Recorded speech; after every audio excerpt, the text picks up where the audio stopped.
When I arrived the next morning after a relatively sleepless night, my mom picked me up at the airport and we drove to the hospital. Until I saw my mom, I had no idea how the surgery had went. When my stepdad was a child, he contracted a disease that slowly began to affect his liver. So slowly that it was not until he was in his late 40s that he had learned of his condition. Although he was feeling well, the doctors could see that his liver was sick. So, around the time that he was 50, his name was put on the organ transplant list. He kept a hospital-issued pager with him at all times. Just before Thanksgiving 2006, he took a turn for the worse. For over a year, he was in and out of the hospital every few months. It was a scary time in my family. My mom and brother bore the majority of the stress, while here in Ottawa, I could only hope and pray that a liver would become available. We had one false alarm during the 8-year waiting period.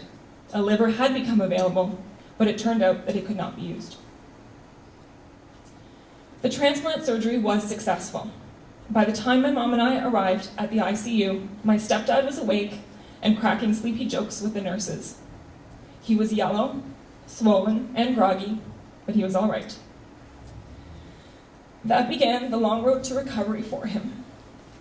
Doctor's visits, lots of pills, and a slower pace, but day by day, he was getting stronger and healthier. Today, my stepdad goes to the gym several times a week and is back to running a small business, even during his retirement. It was not until a few days after his surgery that we learned how close he had been to death. The doctor said that had a liver not become available, within 48 hours, he would have died. I remember walking with my stepdad through the transplant unit at University Hospital and hearing about the stories in each of the rooms. I can still see in my mind the man who was too sick to undergo the liver transplant that he so desperately needed. My family spent a lot of time at the hospital over the next few days, and one thing kept coming up. We were so thankful to the person whose liver had been donated to save a life. We prayed for that person and for their family. We were fully aware of the bittersweetness of that moment.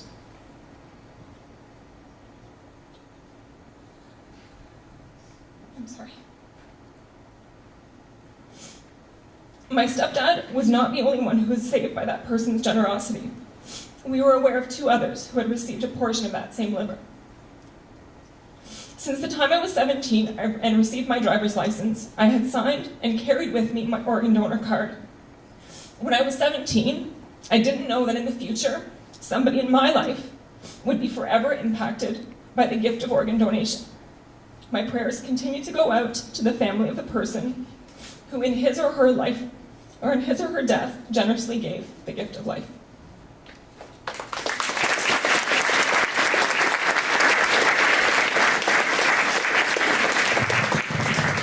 Thank you very much, Ms. Borland, for sharing some intimate and very personal details about organ and tissue donation. Ms. Calder, do you want to say a few words?